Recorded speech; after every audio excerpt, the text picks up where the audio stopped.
Hello, welcome. Thanks for joining me today. My name is Kaylee Lindholm. I am the founder of KLC Consulting, where we help bring Fortune 500 leadership to high growth aesthetic practices who are looking to disrupt their market. And believe me, I know you are here today because you know deep down inside that the secret to building a lucrative, deeply satisfying, freedom-based business is through the power of a winning team. So thank you so much for joining me today for our discussion of building the A team, hiring to training for success. So let me ask you a question. Have you ever thought this in your head? Now be honest with me. My business would be successful if only it didn't have humans working in it. I know it sounds harsh, but come on, be honest. I know I've thought this before. I get it. I spent over a decade in sales management and leadership roles before I took on a position as a managing partner and director in a seven-figure aesthetic practice. And let me tell you, I thought I already knew it all. And even though I had years of experience working in sales and management, I had been brought up through the corporate chain and Fortune 500 and taught all these fancy strategies for managing people. When I stepped into the aesthetic practice, I realized that, my gosh, there was a gap in the way that we hire and train our teams in our incredible aesthetic practices.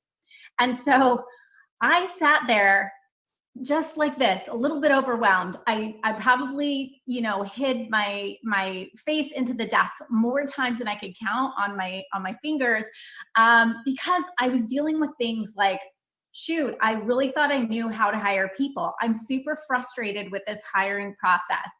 I'm not sure where to find the good people. Like, hello, where are you, good people?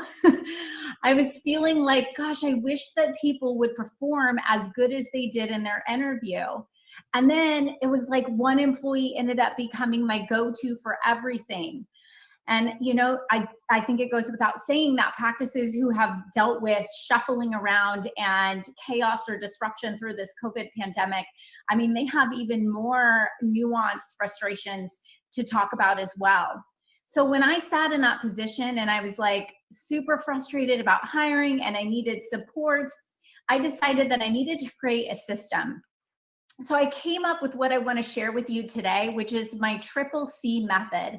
And this is really a simple way to clarify, cultivate, and confirm that you have the right people coming into your practice, that they get it, that they're going to be the right fit to get along with your team and know your systems, your goals, your vision, and that they're going to be doing what they need to do on a daily basis without you having to micromanage them. And that really comes down to the hiring and onboarding process. So my goals for us today are to help you rewire your CEO mindset, to get clarity around how to build your people plan, to learn my Fortune 500 hiring techniques to ensure that each employee you hire is the right fit. And then finally, the system that I developed in my practice for super strategies to onboard new employees so that that onboarding process is as efficient and as productive as possible. So the first step in the 3C method is to find clarity. And this seems pretty simple for me to ask of you, why are you hiring? But the reality is, as Generation Z enters the workforce, as we're dealing with a chaotic year, there's a lot of things going on behind the scenes in your practice, and you're busy being excellent at your craft. You may be hiring because you feel like you need to fill a hole. You need to plug a gap that you have. You feel overwhelmed. You feel like, well, I don't have that person, so maybe I do need that person.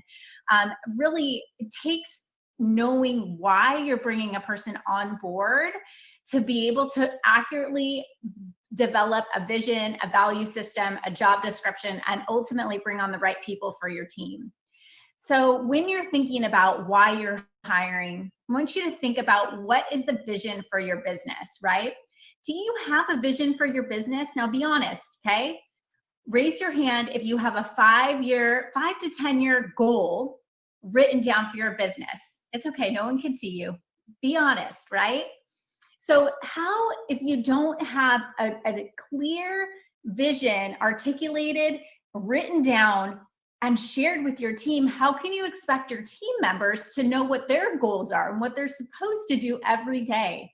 So the very first step in finding great people is developing a great business. And to have a great business, you got to have a vision for where you're going. Then you can develop benchmarks and really reverse engineer bite-sized goals that team members can take on every single day, right? Those tactical components that are always moving toward the big vision. So no matter what happens, no matter pandemic, no matter the economy, the business is always being steered in the right direction, and the employees are there to help take it that way, turn by turn. Step 2 is developing values for your business. So when I think of values, I like to think of what are the top 3 characteristics describing your favorite employee, right?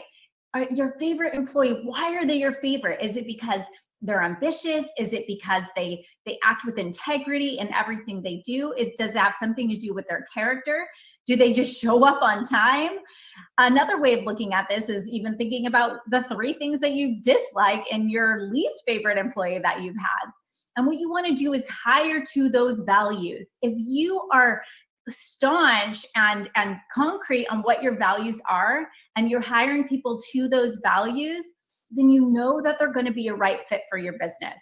So step 1, developing the vision, and step 2, the values. Finally, step 3, when you have those put together, is to put everything down. Again, I love paper. I hope you have a pen and paper in front of you. Write this down. But to take your vision and your values and put it into what I call a cultural manifesto. And this is really a one-sheet document that is like, it's just your favorite. It's you describing the culture that you'd want to build for your business, right? Like, who wouldn't want to have a business where every employee is dying to work for them, where it's like people are scraping inclined? You look at the businesses in our country and in the world who are known for having the best cultures, Zappos, right? Google, employees are dying to work for them.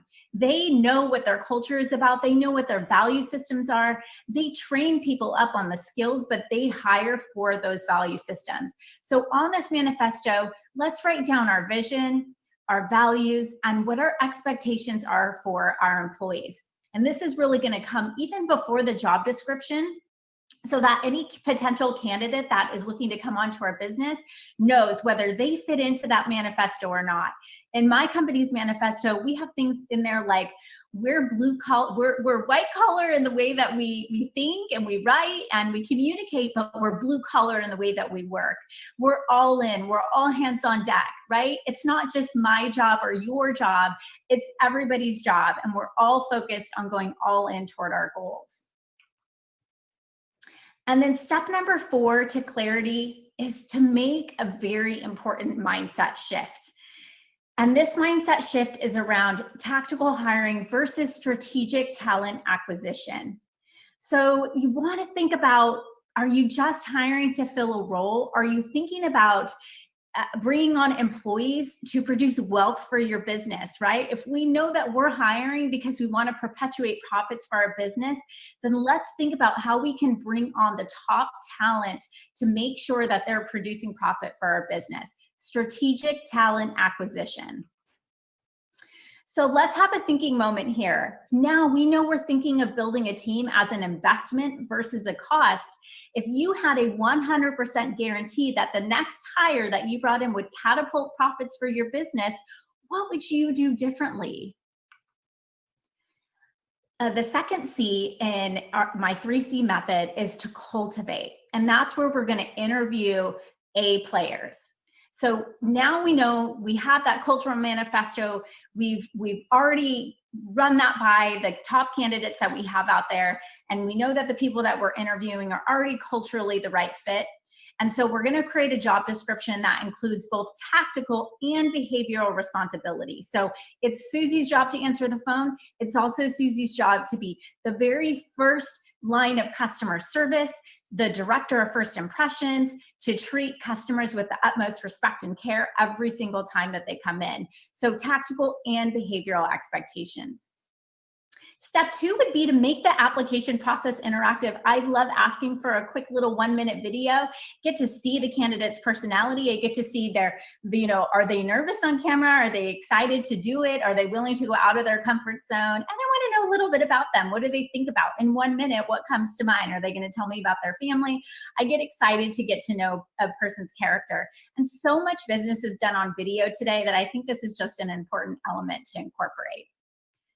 Step number 3, start with the inner circle. Oh my gosh, too often we're like, let's post, on the World Wide Web, out in the abyss. Like maybe, it has to be a stranger to come into my practice because I just can't think offhand of anybody I know that would be the right fit. Ask your patients, ask your friends, ask your PTA friend moms, right? Let's ask the people we know to ask people they know. And as long as we're clear, we have that vision, we have those values, we have the job description, we know exactly what we're looking for, that candidate is going to come to you because we're clear and they're going to be clear that that's the right fit for them. So make sure you're starting with the inner circle and asking those friends, do you know anybody? Step 4, the team. They must pass the team test. If we hire somebody who is not really liked by the team, doesn't get along with the team, it really doesn't matter how amazing they are because it's going to really kill our culture, right? So we want to make sure some of the best practices our clients have had the most success with hiring people have a team process in place where there is a team interview element in some way, whether it be a group interview or even certain employees within the practice will do quick phone calls with the candidates before they come and pass to the final interview.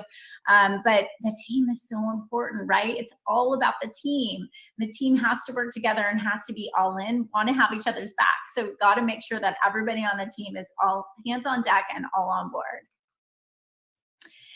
Number 5, let's talk about interview questions. This is so important, right?